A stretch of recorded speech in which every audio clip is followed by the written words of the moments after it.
Hi, everyone. Welcome to Books on Fire podcast, where every Tuesday we feature an interview with an outstanding and award winning independently published author. I'm Rita Mills. And I'm Sandy Lawrence. And here at Books on Fire, we spotlight independently published authors whose works cover multiple genres.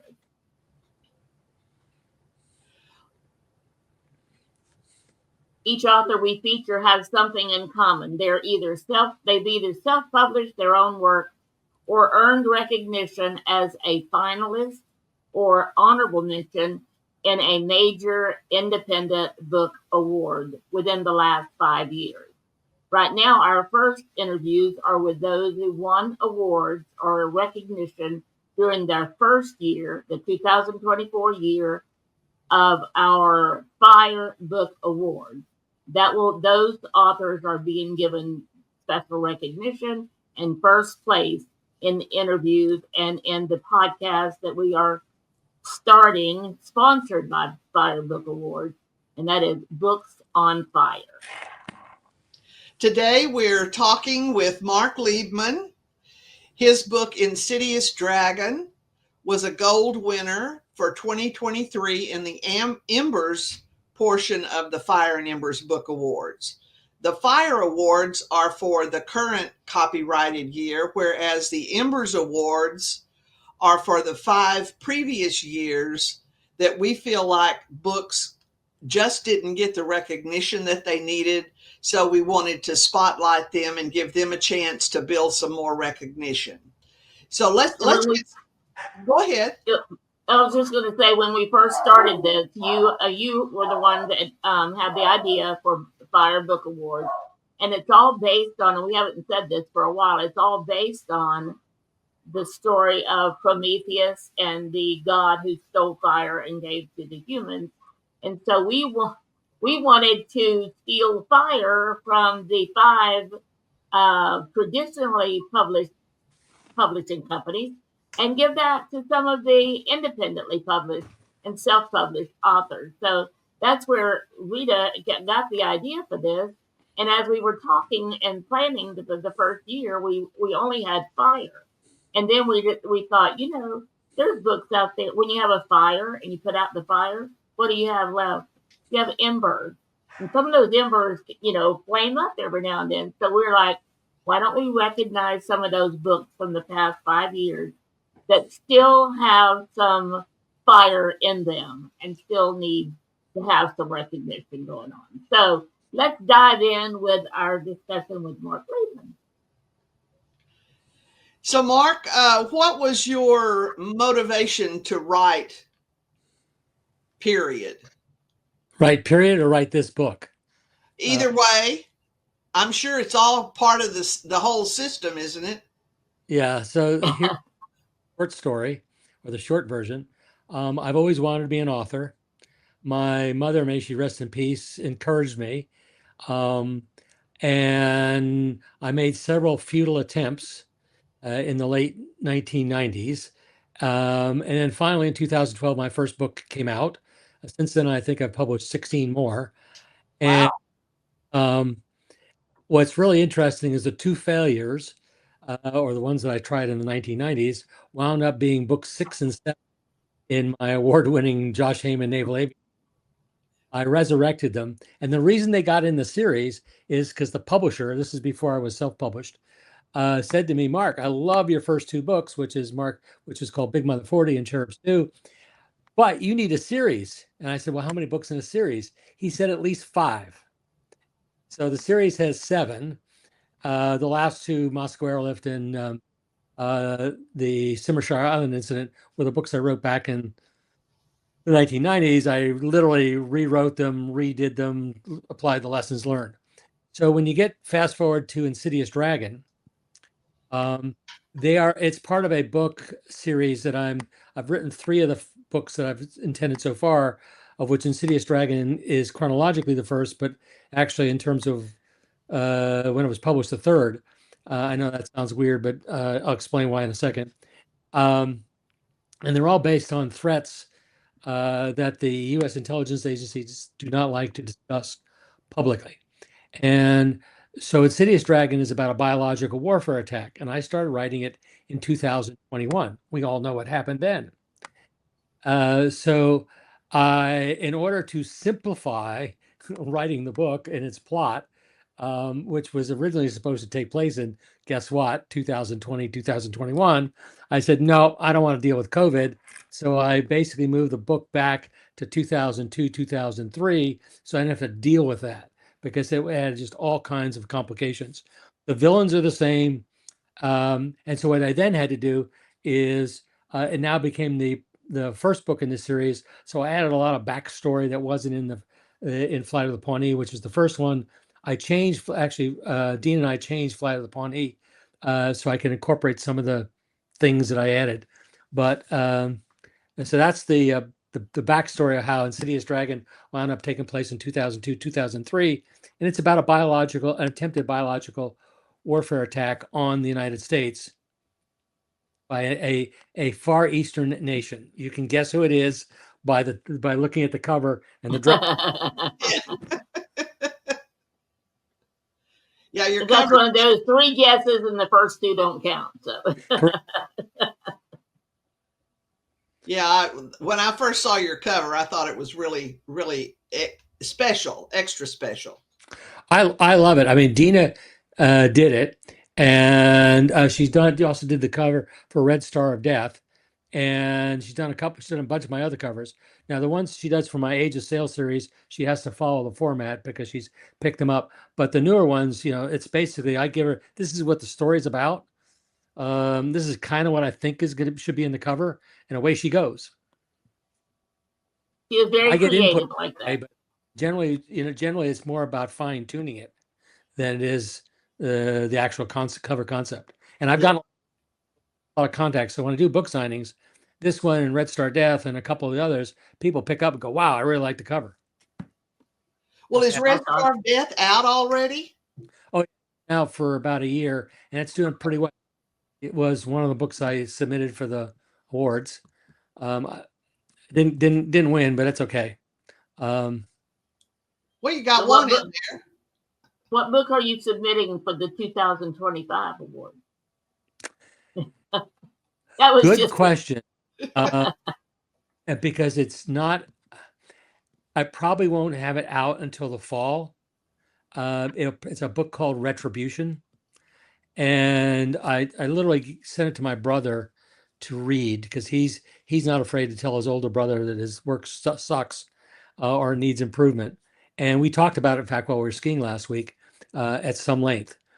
It's about the story of 4 men. And one's a young man who is sent from Germany in 1936 by his parents to Palestine so that some member of the family might survive what became the Holocaust. It's about a Russian NKVD, that's the precursor to the KGB, officer whose parents are murdered at Babin Yar in 1942. And he becomes one of the chief Nazi hunters within the KGB. There's an American fighter pilot and a German who survived the war. He's an SS officer, he's a war criminal, and he goes to hide in plain sight. So the plot revolves around the history of these 4 men as they close in on finding the Nazi. And it's my brother liked it, but he said you need to do a couple things, and I'm probably going to do that. But I've got to get out the next book in the Age of Sail series this next month or next month after that. In fact, Dina's going to probably get it sometime late next month. Uh-huh. So are all of your books pretty much in the counterterrorism category of genre? No. So I've got 3 genres. The Josh Heyman Naval Aviator series follows the career of a young naval officer from the time he arrives in Vietnam to the time his career ends when he retires after an exercise off North Korea. So there's 7 books in the series. It's pretty much complete, but I have readers tell me all the time I write an 8th, and I'm going, nah, not yet. Then there's the Age of Sail series, which takes place during the American Revolution. It's about 2 young men, one Brit, one American. They become friends early in the war, and then when the Brits parole, they become mortal enemies. And the series, as it progresses, their lives get closer and closer together. At least during the American Revolution, they alternate between mortal enemies and friends. And around the War of 1812, the first 5 are out now. In fact, one just came out like early this year, and then book 6 will probably be out sometime Aprilish, late March, Aprilish, and then I'm gonna have another go at Retribution, and then probably do book 6, 7 of the Age of Sail series, and then go back in September, publish Retribution, and that's the book I Wow. probably. That sounds like a pretty aggressive year. Well, I was going to say, I thought you were retired. Yeah, I retired so I could become a full-time author, and I hear you. So I turn 80 in July, and so one of the things I discovered as I've gotten older is I've gotten in a hurry to do the things that I really, really want to do, and the noise. And so I have very little patience for bureaucrats and people who have to have their, have to be pleased and coddled to get them to do something. So I'm in when I say in a hurry, to get out all the books in my laptop that I've identified that I want to write. And the end, pretty close. I keep saying I had another book. So I see on your website that you're an author and speaker. So you're still doing speaking? Yes, I do a fair amount of public speaking. And what topics do you speak about? Foreign affairs, American history, particularly the Revolutionary through the War of 1812. Although I do some other stuff. I speak on aviation, obviously, because I'm an aviator. And I also, when forced to, I talk about the publishing business. When I say it's because I learned very early on when I was trying to sell loosely speaking gigs, is people didn't want to hear me talk about my books. But if I came and talked to them about something they didn't know, they'd be happy to let me sell my books. Yeah. But I do a lot on aviation history. I have a bunch of videos on my YouTube channel. I'm in the midst of editing another one. The editor's editing it. And it'll probably be out by the end of this. In fact, it has to be out by the end of this month. And my YouTube channel, then I'm trying to do one a month, but I don't get there because there's a lot of research involved. Then you got to tape it. Then you got to edit it, and you look at it and go, "Oh, that's gross." And yeah, that's me. Been there, done that. Yes, absolutely. What's your YouTube channel? It's just type in YouTube. You can either get to it from my website or from go to YouTube and type my name. Okay. So if I click on the video podcast on your website, that'll take me to YouTube? Yeah, I think so. Should. If not, if you go down to speaking events, all the YouTube podcasts, all the YouTube videos are linked there. There are links to them all. Yep, sure is on YouTube. Oh, okay. I didn't know that. So that's good. Good. Yeah, there are teasers for all my books. There's some of the speeches I just do a teaser. Others are on there. The good news is it makes a little bit of money every month. Well, that's always a plus. Yeah, if you've ever dealt with Google, it not only is it a plus, but getting them to pay you is same way with Amazon, right? No, strange enough, I've had very little trouble with Amazon. In fact, every time I've sent a complaint in or said, "Hey, I'm having trouble doing this," I get help. The one thing I can't get help on is the book thing. But my mind just went blank. The ISBN people? Pardon me? The ISBN people, my identifiers? No, it's they're a bunch of jerks. It's it used to Amazon bought them, and the audio stuff. No, it's God. That's what happens when I can't remember what it is. I'll think of it at 3:00 in the morning. But yeah, I hear you. Well, I beat you by a couple of years, so I was 81 on my last birthday. So Only 20. I'm sorry. You're only 29. Oh, that's true. That's true. I keep forgetting about that. So, I'm gonna look it so, up. so where did all this interest in the different wars, the history, all of it? Where did that? Is that something you always been interested in, or something triggered it? It's something I've always been interested. I've always been. Whoops, my wrong. Well, he's been chin deep in it most of his life too, right? Yeah. Here, let me give you a little bit of background. Okay. So, Dad was an Air Force pilot. He did 2 tours in World War II, one in Korea, then Vietnam. And in 1949, right after the Berlin airlift, for which my dad was recalled, the Air Force said to him, "Cy, we really like you. Well, you speak fluent German and fluent Spanish. Why don't you come live in Germany? And you make you a regular officer, blah, blah, blah, blah, blah." And so my dad, who had just graduated college, because he went to college on the GI Bill between 45 and actually 46, we got out at 48, said, "Sure." So the next thing you know, Germany in the spring of 49. And I lived in Germany pretty much, except for a couple of years, till I went off to college in 1963. And so I saw the aftermath of World War II in spades. And that's a whole nother conversation we can talk about. But I've always been interested in history because I've become a great believer is that those who don't understand it and less will keep. And so I'm a history buff, and there are some periods of history I'm not interested in, but when again my well, he's still my publisher because he still publishes some of the books, um, said to me over dinner one night, "Hey, Mark, you ever want to write? You ever think about writing an Age of Sail book?" And I said, "No." He said, "Would you like to?" Because we published them, and I said, took about a couple nanoseconds for my brain to process that, and I said, "Yes." And so that rekindled my interest in the period from roughly 1760 to 1850. And I write a blog on it. There's now 300 and some odd entries on it about Wow. or researched.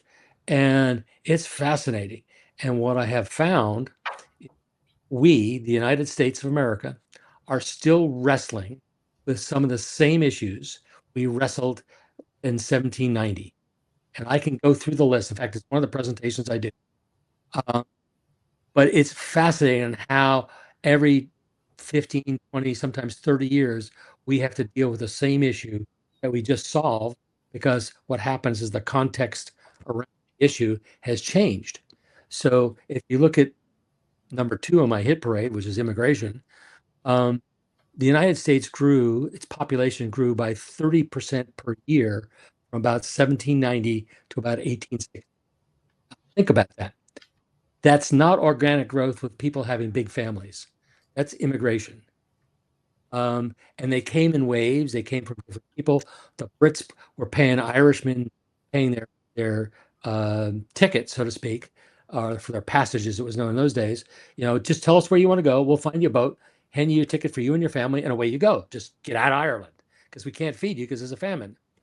And then, of course, the Napoleonic Wars caused a sea change of not only nobility but people getting away because they didn't want to be drafted into an army in which they'd more likely die of disease than a bullet.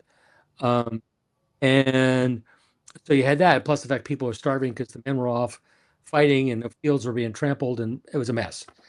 So if you look at, again, so we had Central Europe and what we call now Western Europe, and then, of course, in the 1890s, the mass migration. But anyway, my point about this is that every 20 or 30 years, we've had to deal with the immigration issue, which boils down to 3 points. Who do we let in?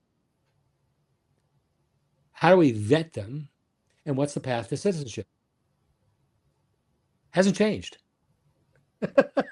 Yeah, exactly. It's the same old problem. Well, we've got the same old problems we've been dealing with all of these years, not just immigration, Yeah, how much do we tax and who pays? What role do we want the federal government to play in our lives? That's going on right now. I can go on and on. So, like I said, I've done these 10 issues, and it's just amazing as to how current they are. So anyway, so a footnote about this, and it's a plug for my Age of Sail book series. One of the other things I learned was that is that during the American Revolution, there were about 2.5 million people in the 13 colonies. That includes about 400,000 slaves, about 660,000 slaves who are now free men, plus the rest. Of that, about 30 to 40% were either in the British Army or the Continental Army or Navy. So that meant a large number of the male population was gone. Yeah. So, or who's running the store? Mom.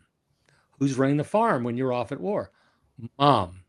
So what we began to see in this late 1780s, early 1790s is women wanted to get out of the house, so to speak, and have a career.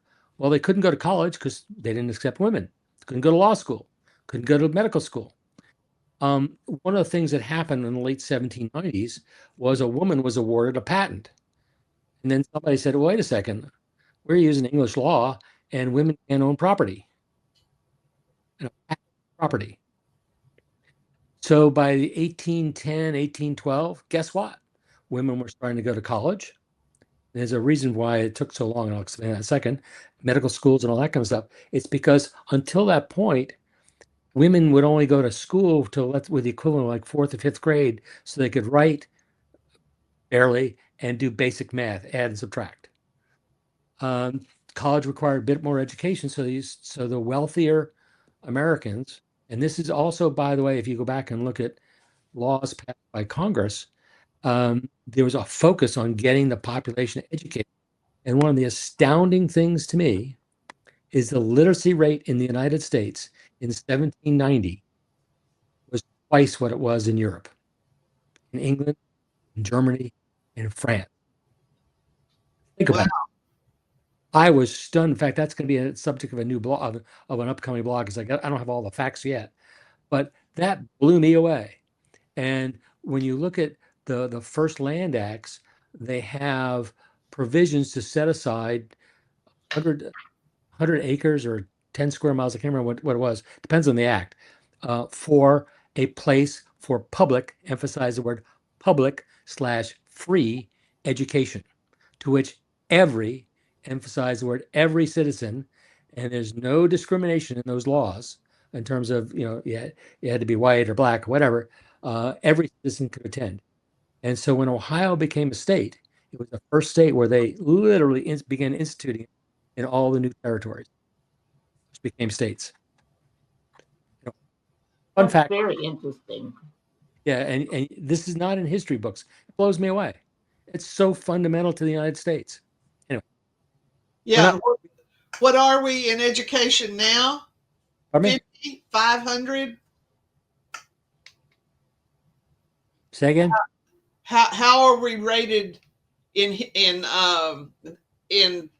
education now? I'm sorry, I misspoke. I do not know. I know we're not near the top like we used to be. Our colleges and universities still are the envy of the world, mainly particularly for science and technology, because of the labs. And that's one of the reasons we have so many Chinese nationals in our universities. I'm not pointing at anybody, but it's a fact.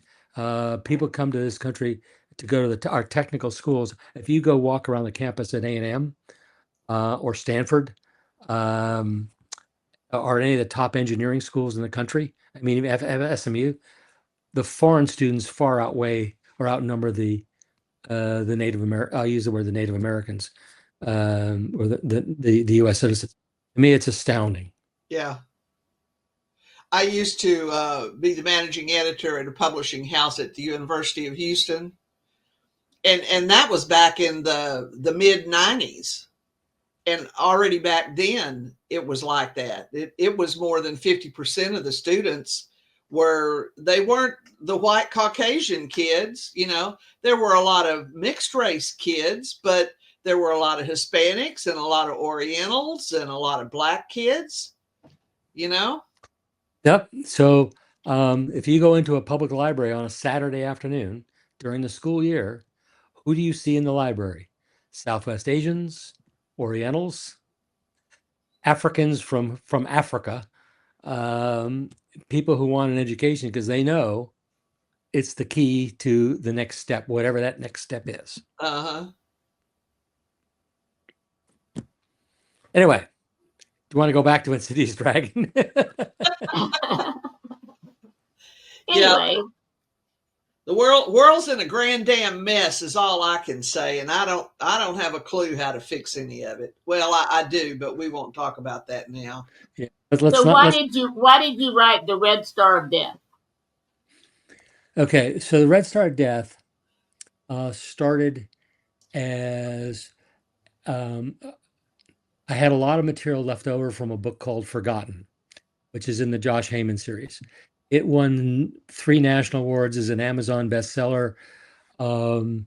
And I had a bunch of readers, don't ask me how many, but it was clearly more than one, who kept writing me saying, "Hey, Mark, you ought to write a sequel to this book."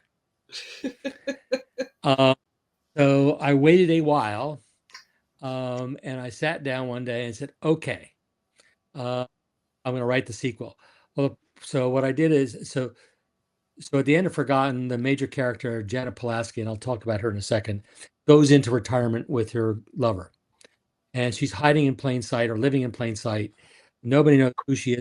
The fact that she's extraordinarily wealthy from a variety of reasons. You have to read Forgotten to find out how she wound up with a portfolio of several hundred, of 30 $40 million.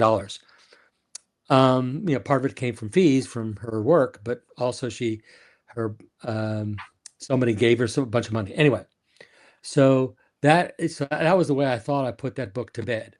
And one of the reviewers of the San Francisco Chronicles book review, I think that's the publication, I got the title right, said about Janet Pulaski, who, by the way, is probably the most interesting character I've ever created, that she is a badass nymphomaniac lesbian assassin. I remember those words from Dina. Say again?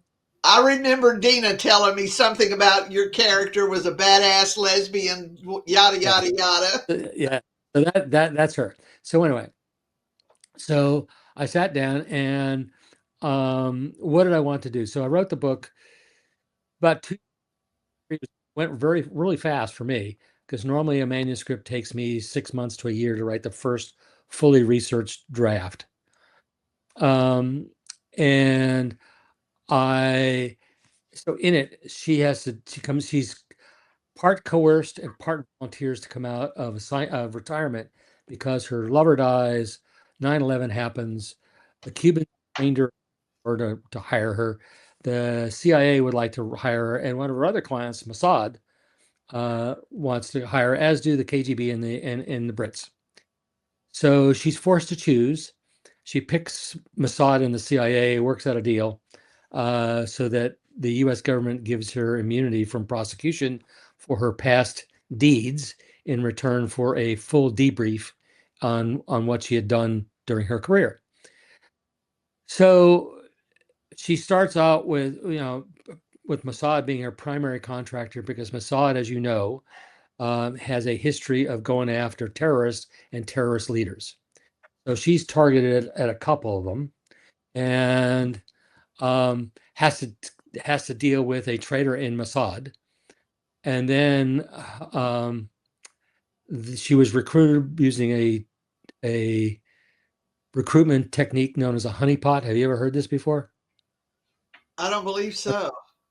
So in the espionage world, if you want to recruit a male or female, you find out what their orientation is, and you find out what their tastes are, and you send an agent to go seduce them and have them fall in love with each other.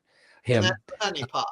Agent is there to recruit this person. So anyway, she was recruited. She didn't realize this till the end of the book, or till partway through the book. Anyway, so there's that going on. Then there's a traitor in the CIA who tries to get her killed. There's a traitor in Mossad who tries to get her killed. She's hunting down this primary Hezbollah operative, and ultimately there's a confrontation at the end, and the good guys win.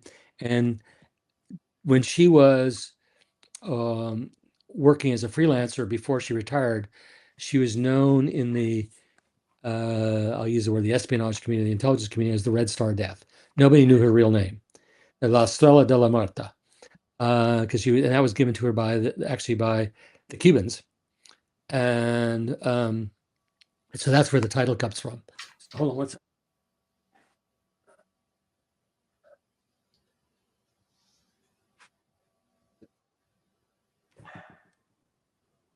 Well, that's interesting. Oh, here it is. I have every version of my book. So here's the cover, and this is another one of Dina's covers. And when you look at this woman, this cover, the intensity in her eyes. I saw that. That gets you right off the kit. Yeah, I mean, she's looking at you. She looks right through you, like, I am coming for you. So anyway, so that's how Red Star Death came about. It's done pretty well. In fact, I'm talking to a group who wants to do some publicity around it. We're negotiating how much money I'm willing to commit because I'm a cheap son of a gun. And most of the people who come to me and offer to help to do publicity, what they're really, they don't like working on an incentive, i.e. deliver, get paid more. Don't deliver results and you don't get paid very much. So anyway, that's Red Star Death. I really like it. I've had several people tell me it's probably one of the best books I've ever written. And it just flew. It just come out of your fingers. Yeah. And so I have people asking if I can write a sequel to it. And Dina's actually seen the title and we've talked about it. It's written. And it's probably going to come out sometime next year. Interesting. Very interesting. So, as a matter of fact, the next question is, why is the main character so interesting? Okay, so, and we're talking about Red Star Death, right? Mm-hmm. Okay, so she, in this particular book, you have to understand a bit of her background. She came from a traditional middle-class background, family in Chicago. Father was a World War II vet. Two brothers went into the armed services. One became a SEAL, one became an aviator. And she goes off to the University of Wisconsin's Madison campus, and she is somewhat left of Attila the Hun. She joins a group called the Students of Democratic Society. Have you ever heard of them? Remember them? You know, 60s and 70s? Domestic terror. It's a real group. They had a group called the Action Wing, who was firebombing recruiting centers. They blew up the fuel depot at the Naval Air Station outside Chicago. Not Great Lakes. That's the naval base. I'll think of it later. Anyway, they did a bunch of nasty things, killed a bunch of people. I won't tell you who pardoned them, but that's another conversation. Anyway. In other words, we could have lots of interviews with you and never still not win. Yeah. So, but then you'd have new books out. Yeah. So anyway, so she goes off and SDS sends her to California to the Naval Air Station in Lemoore, find a job in that area, meet a naval aviator to get access to the base so we can sabotage the base. She falls in love with a young man, naval aviator, literally falls in love, marries him, and he gets shot down and captured and is MIA because the Vietnamese were not very forthcoming as to actually who they had. Well, on the POW side, the POWs are held by a drug lord, not by the North Vietnamese, and they don't get released. Meanwhile, now it's on and declared MIA, SDS rears its ugly head and send her to Cuba to become an assassin, to learn how to become an assassin. So she's trained in Cuba. The Cubans use her for a bit, and then she just goes off on her own. Has a middle person, who's known as the broker in this book, who contracts with her. So there's a cutout between her and the actual customer. And so she does this for about 9 or 10 years, and then decides to retire. She's got a shitload of money, and that's when that's how the book ends. Her husband eventually comes back, but by that time, they're in different worlds, and she's involved in things that affect him, because there are people in the U.S. who want he and the other 5 POWs that were with him dead. And so that's the background for Janet Pulaski. So she is now a middle-class American. She's become a ruthless assassin. I mean, her idea of a clean hit is leaving no witnesses and then escaping, because she tells you throughout the book, and both books, that the most important thing is the escape, getting out free and nobody identify her. So that's a theme throughout both books. So when she comes back out, she's dealing in a different world, and she has to adapt. She has a religious epiphany working for the Israelis. She was brought up as a Catholic. She has a very low opinion of the Catholic Church. I hope neither one of you are Catholic. No, I do too. Okay, I'm not gonna go down. You have to read the book to find out why and all that stuff. But so she's agnostic until she starts visiting biblical sites in Israel on her trips back and forth to Israel. And she has an epiphany, and now working for the Israelis, she feels like she's avenging a Holocaust, but for all the terrorists in the Middle East, they're trying to kill Jews. So that's part of the background of her psyche, how she morphs into a person. But she's interesting because she's ruthless, but by the same time, she's very vulnerable. She's very lonely. Imagine how do you try to have a relationship with somebody you can't tell what you've done for a living for your entire life, or where you got your money. She's smart. She trusts no one. And besides that, she's a natural marksman. So it makes it easy, and she prefers killing somebody with a gun, right, than using a bomb, which she thinks is messy. Rightly so. So we're still talking Red Star of Death, but you mentioned 2 books. So what is the second book?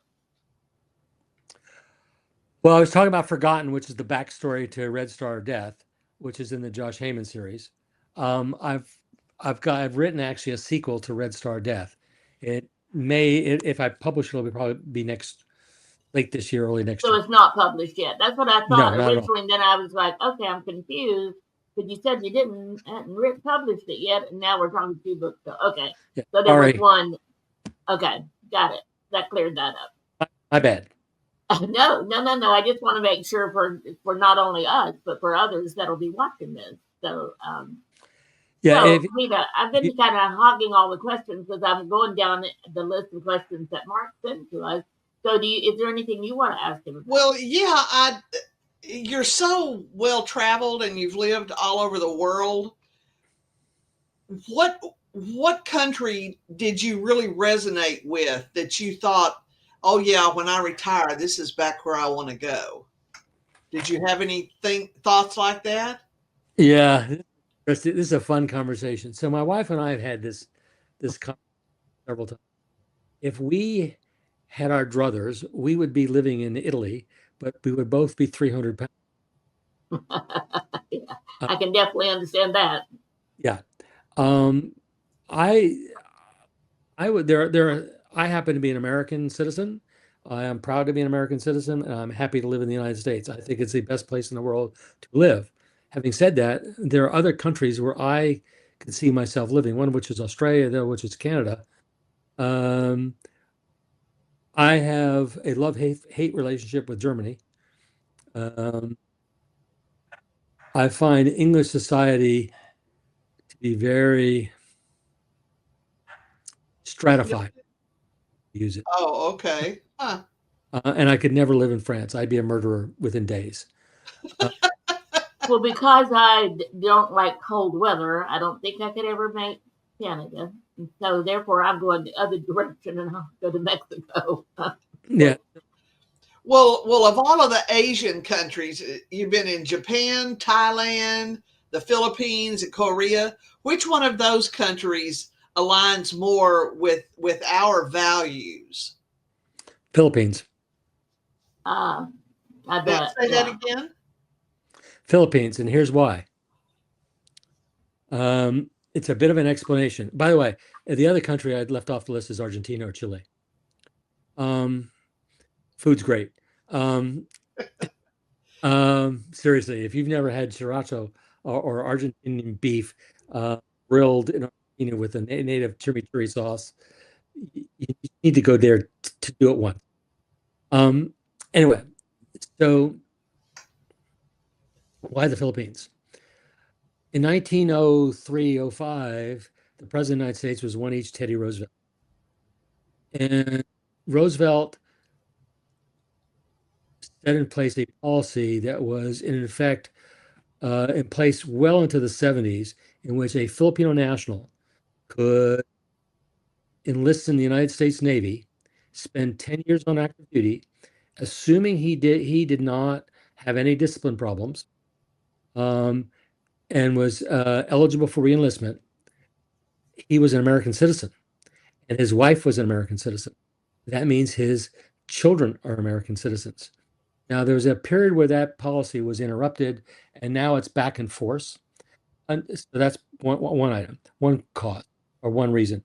Reason two is the same Teddy Roosevelt began a program in which Filipino universities, to build up their skills, capabilities, the quality of their graduates, could earn degrees, accounting and nursing now today, in which they get a nursing certificate for several states. Texas is one, California is another. I think there's 5 of them. In which, so you're a graduate of the University of Manila's nursing school. I think it's University. Anyway, a nursing school and certified nursing school in Philippines. You get a U.S. You can take the test, pass it, get a U.S. nursing license, and what these young women and men do is they get on an airplane, fly to the United States, because we have tons of nursing jobs and they're already licensed. And so then they can they get visas and they can then become, or if they want to, become American citizens. And the same thing with CPAs. So you can get a U.S. CPA license in the Philippines. Anyway, so you have all these U.S. servicemen in the Navy who now spend 20 years in the Navy, retire, and guess where they go? They retire back to the Philippines because their pension, which is not great here in the U.S., is a fortune. And so their children and their grandchildren and their great grandchildren, et cetera, are all passport carrying U.S. citizens. And in the Philippines today, there are more U.S. citizens with passports than there is in any other country in the world other than the United States. Interesting. Oh, wow. And if you go to and you stay in a hotel, you can get any U.S. channel, satellite channel, and watch any program. So most Filipino kids, if they get past high school, learn English, particularly if they're on Luzon or the island of Leyte or down in western Mindanao. They learn English. It's literally become the second language, although Tagalog is the primary language. Their government, we've had some issues, and then we won't go into the politics of it, but they the United States carried out its promise made by Teddy Roosevelt that in 1945, you will become an independent country. The problem was on that date, they were still occupied by the Japanese. But a year later, they became independent. So that, from a cultural perspective, the next one I would say would be Australia. You go to Australia, except for the fact they speak English funny. You go to Sydney, it's like San Diego. Melbourne, and New Zealand to some degree. But anyway, that would be the 2 answers. But from a purely well, this has been really, really interesting, and I mean, we're going to have to consider having you back again just to finish this conversation, because we didn't even get to half of your questions that you said to us, not counting the questions that we had for ourselves. So it is going to be time to wrap it up shortly. So we, to those of you watching, whether it's when we're live or in the future, we hope you enjoyed this conversation with Marc Liebman, who again is one of the finalists, one of the gold finalists in our FIRE Book Award, the Embers division. And so, Rita, you take it away. Don't forget to stay tuned. Every Tuesday, we have a new interview with a new author. If you want to find out more information about the podcast, you can go to www.books-onfire.com. Our initial, or the very first episode, will air that first week in March. If you want to get more information about the Fire and Embers Book Awards, that website is www.firebookawards with an S on the end of it.com. Thank you so much, Mr. Liebman. I have really thoroughly enjoyed this. And Sandy's right. We're going to have you back and talk about some of your other stuff. You have a great day. Yeah, and until the next time, keep those fires for books burning. Exactly.